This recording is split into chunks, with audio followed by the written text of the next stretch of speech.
Hi everyone, my name is Emma Duehr and I'm a senior here at Clark University. I'm a studio arts major, emphasizing in sculpture with a little bit of painting on the side, and I'm also an art history minor. I am a Dubuque native, born and raised, and I decided to come to Clark University specifically for their art program. It's incredible to live in a town your entire life and then begin school and get submerged into this tiny little community of Clark University. And it just gives you so many opportunities at your fingertips that you just get to dive into them. Today I'm here to talk about one specifically and how it affected my life, which is the 10th Muse Literary Magazine. I was first published in the 10th Muse in 2015 for their 5th edition. I was published twice. The first one was in owl drawing using Prismacolors before I started Clark, so when art was still kind of just a hobby, free time experience for me. And the second one was my skulls drawing, which was the second assignment for my Drawing 1 class using charcoal. And for me this was really exciting because I got published with something that was a hobby, and then secondly was an assignment of being an art major. And as you can imagine, being a freshman art student and getting home to tell your mom I've been published in a magazine was really exciting for me and uplifting, and it just opened the doors to so many opportunities that I know are going to follow in the 4 years to come. And they did.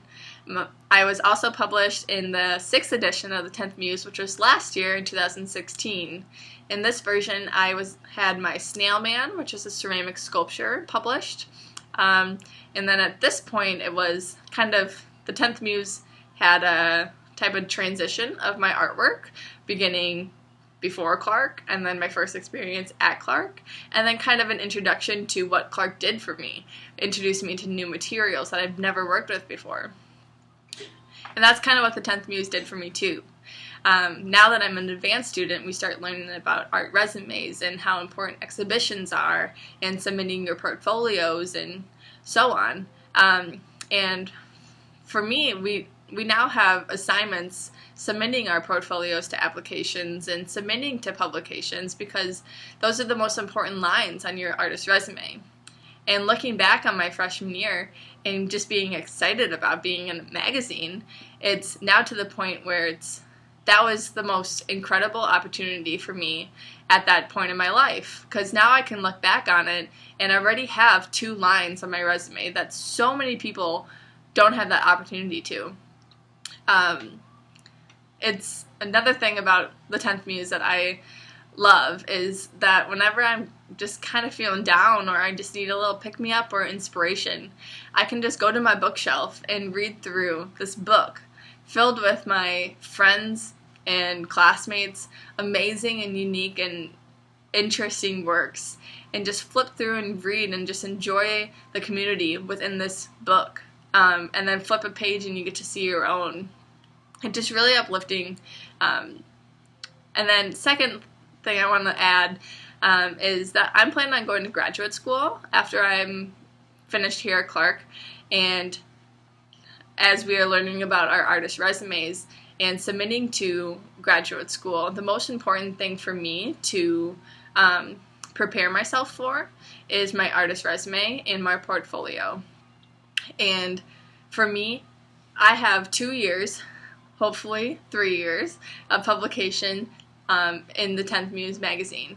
And consistency on a resume is one of the most important things, showing that you have a connection with a really wonderful organization that keeps having you back. And that opportunity of an annual opportunity in your own tiny community is amazing. So the 10th Muse had prepared me for my future that I wasn't even prepared for.